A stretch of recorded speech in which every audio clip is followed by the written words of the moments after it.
Hello guys, ഇന്നിതാ അടിപൊളിയായിട്ടുള്ളൊരു fish fried recipe ആയാലും അതിനായിട്ട് ഇതാ ഒരു മഞ്ചട്ടി എടുത്ത് അതിലേക്ക് ആവശ്യത്തിനായിട്ടുള്ള മസാല ഐറ്റങ്ങളെല്ലാം ഒന്ന് ചേർത്ത് കൊടുത്താൽ അതിനായിട്ട് മുളക് പൊടി, മല്ലിപ്പൊടി, മഞ്ഞൾപ്പൊടി, ഉപ്പ്, വെളുത്തുള്ളിയും കുരുമുളകും കൂടെ ഇട്ടൊന്ന് ചതച്ചെടുത്തത് അതിലേക്ക് നല്ല വെളിച്ചെണ്ണ അങ്ങോട്ട് ഒഴിച്ചു കൊടുത്താൽ നമ്മൾ അരപ്പ് പുരട്ടിയെടുക്കുന്നത്.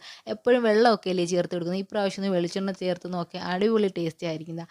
എല്ലാം കൂടി ഒന്ന് മസാല പുരട്ടിയെടുത്തതിന് ശേഷം നമ്മൾ കട്ട് ചെയ്ത് വെച്ചേക്കുന്ന പാരയാട്ടോ, പാരമീൻ എല്ലാം കൂടെ വാരി കൂട്ടി അങ്ങോട്ട് ഇട്ട് നന്നായിട്ടൊന്ന് ഒരു അരപ്പ് പുരട്ടി ഒരു മണിക്കൂറോളം നമുക്കൊന്ന് റെസ്റ്റ് ചെയ്യാൻ വെക്കാവേ.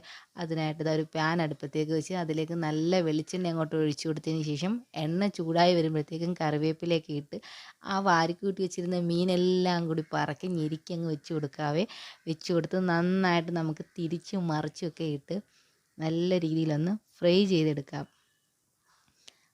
ഫ്രൈ ചെയ്തെടുക്കുമ്പോഴത്തേക്ക് എന്താ പറയാനാ, എന്നാ മണമാന്നേ, നല്ല ഒരു മണമാന്നേ വരുന്നത്.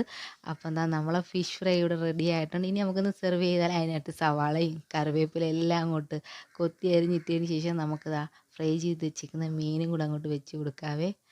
അടിപൊളി ഫിഷ് ഫ്രൈ ഇവിടെ റെഡി ആയിട്ടുണ്ട്. അപ്പോൾ വീഡിയോ ഇഷ്ടമായിട്ടുണ്ടെങ്കിൽ പ്ലീസ് ചാനൽ എല്ലാവരും ഒന്ന് സബ്സ്ക്രൈബ് ചെയ്ത് സപ്പോർട്ട് ചെയ്യാൻ മറക്കല്ലേ. അപ്പോൾ ഇന്നത്തെ വീഡിയോ ഇത്രയും. Tata, bye bye, see you, okay.